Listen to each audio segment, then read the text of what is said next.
Hola chicos, ¿qué tal estáis? ¿Preparados para nuestro cuento de hoy? Bueno, hoy es muy evidente lo que vamos a leer, ¿verdad? Nos vamos a trasladar a Egipto y vamos a leer un cuento que os va a encantar, de una mujer extraordinaria. ¿Preparados? ¡Abramos el baúl de los cuentos! A ver qué hay por aquí. Aquí está. Cleopatra, la última faraona del antiguo Egipto. Mujeres extraordinarias. Editorial El País.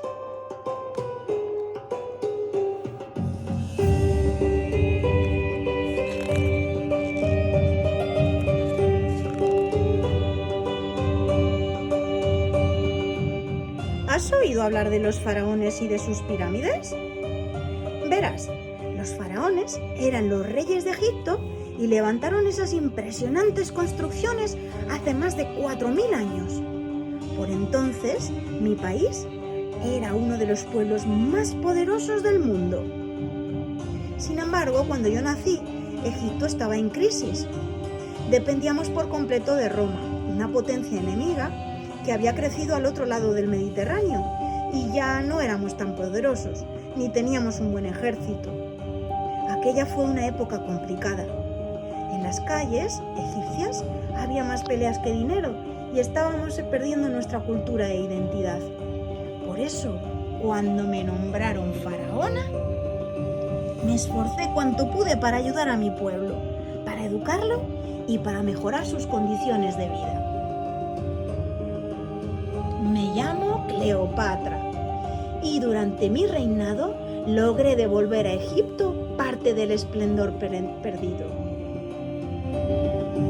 Esta es mi historia.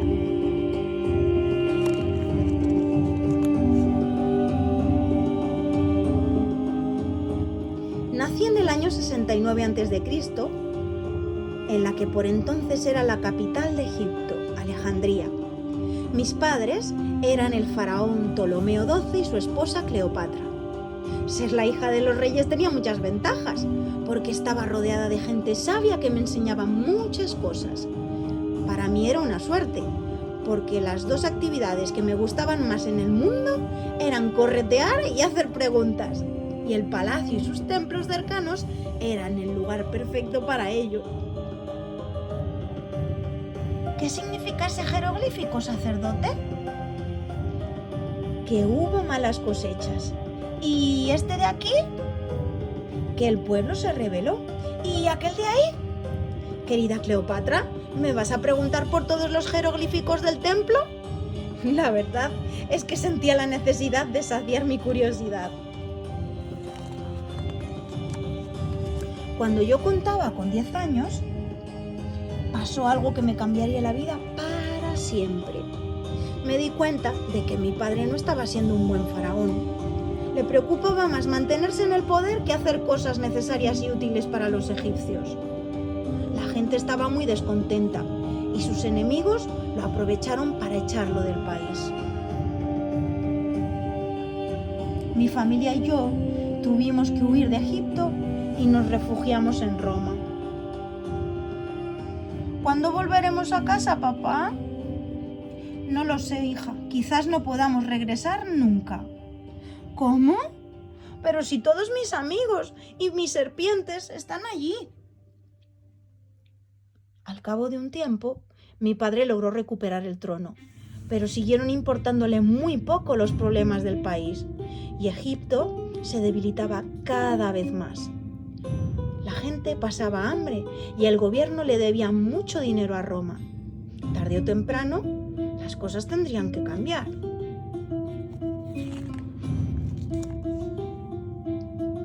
Mis padres habían tenido varios hijos, pero yo era la mayor y sabía que algún día podría heredar el trono. Así que decidí que tenía que estudiar, estar preparada para ser una buena reina. Y eso hice. Estudié y estudié. Además de la lengua griega que hablábamos en casa, aprendí egipcio y otros 6 idiomas más para poder comunicarme con mi pueblo y con gente de otros países. También aprendí un poco de medicina y algunos años más tarde hasta llegué a escribir una receta para curar la calvicie. Mis maestros y los sacerdotes de los templos estaban muy orgullosos de mí. Aquí dice que hubo unas cosechas muy malas. Correcto. Y aquí dice que el pueblo se cansó de pasar hambre y se rebeló. Muy bien. Y aquí dice que...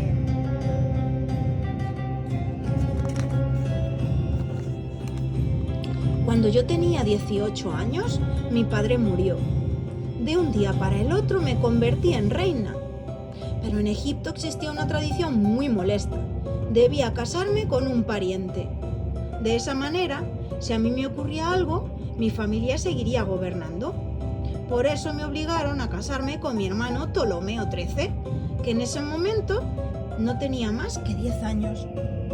Y además se consideraba que el rey siempre tenía más poder que la reina. Era injusto y absurdo. Yo no quiero casarme contigo. Yo tampoco quiero casarme contigo. Eres más tonto que un hipopótamo tonto. Pues tú eres más fea que un buitre feo. Pero yo gobernaré porque soy el chico. Yo no estaba dispuesta a ser la típica reina obligada a vivir en la sombra, ni a tener que aguantar las decisiones de un crío. Me casé porque no tuve más remedio, pero me puse al mando de Egipto, dejando a mi hermano de lado. Enseguida descubrí que los problemas no habían hecho más que comenzar. Además de los tremendos deudas que había heredado de mi padre con la poderosa ciudad de Roma, apenas un año después de mi coronación hubo una sequía terrible. Los egipcios dependíamos del río Nilo para alimentarnos. Una vez al año el río inundaba los campos donde luego crecerían nuestros cultivos, pero ese año no hubo crecida ni cosecha y la gente comenzó a pasar hambre. Los seguidores de mi hermano aprovecharon la ocasión para rebelarse contra mí y tuve que salir huyendo del país. Yo sabía que no había hecho nada malo, así que decidí intentar recuperar el poder. Un día me enteré de que uno de los generales más importantes de Roma, Julio César, estaba de visita en Alejandría. Entendí que él podría ayudarme. Tan solo tenía que demostrarle que yo era más lista que mi hermano. Entré en el país sin que Ptolomeo se enterara y me colé en el palacio, escondida dentro de una alfombra enrollada. De ese modo pude hablar con él y convencerle de que yo era la mejor opción para Egipto y por tanto también para Roma. ¿Por qué debería ayudarte a ti y no a tu hermano? Bueno, queda mal que yo lo diga, pero yo soy más lista que él. Desde luego, no se puede negar que eres muy valiente, te ayudaré. Gracias a la ayuda de las tropas de Julio César, conseguí derrotar a mi hermano y me hice de nuevo con el poder.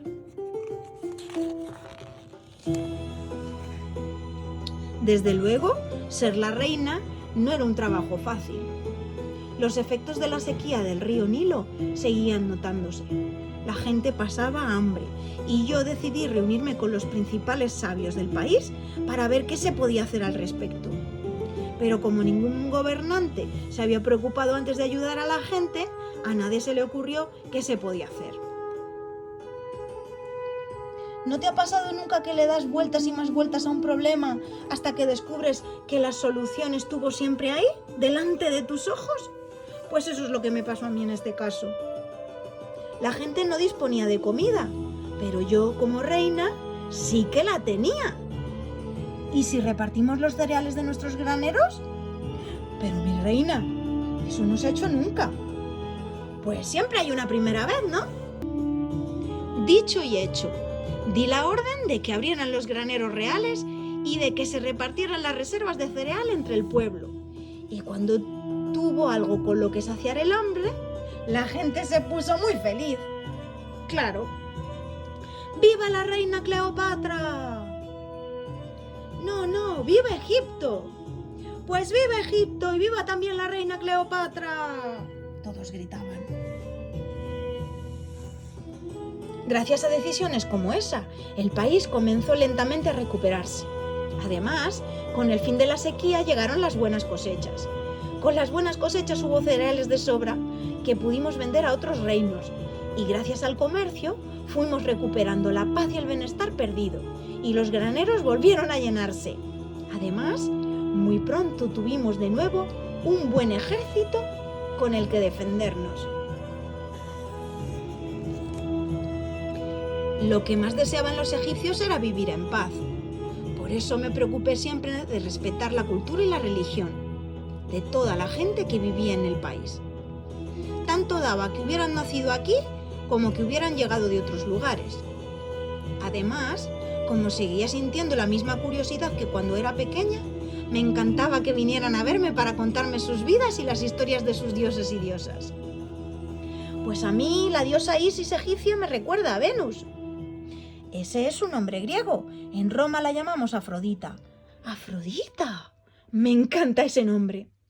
También hice construir una sinagoga para la gente procedente de Israel. De ese modo, en mi país se acabaron dando la mano las 3 grandes religiones mediterráneas: la egipcia, la grecorromana y la judía.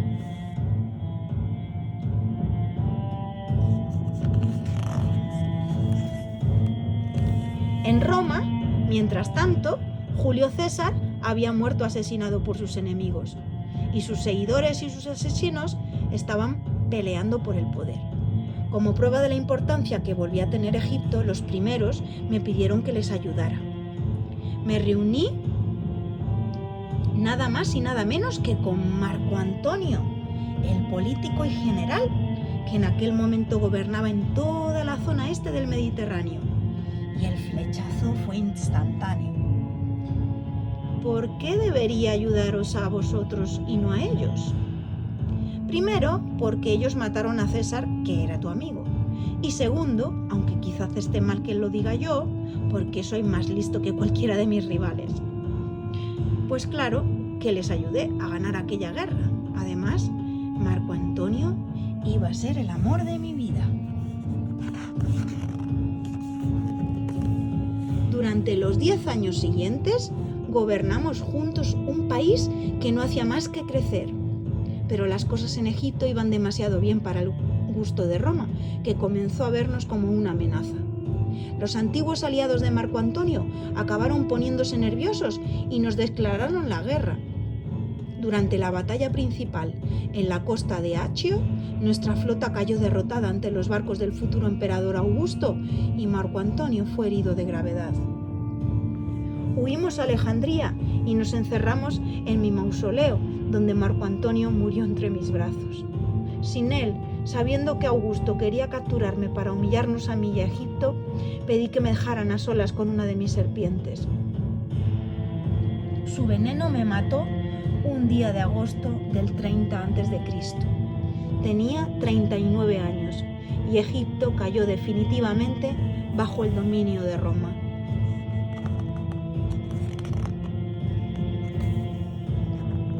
Me llamo Cleopatra y esta fue mi historia.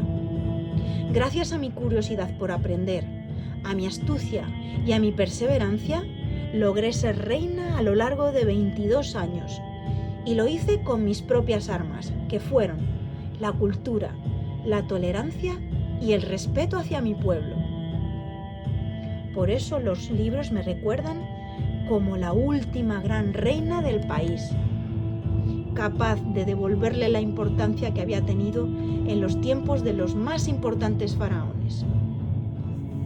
Hablando de libros, 1600 años después de mi muerte, el gran dramaturgo inglés William Shakespeare quedó fascinado por mi figura y le dedicó una de sus mejores obras de teatro a mi historia de amor con Marco Antonio.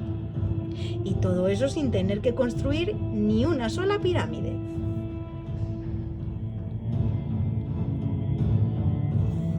Y colorín colorado, este cuento se ha acabado.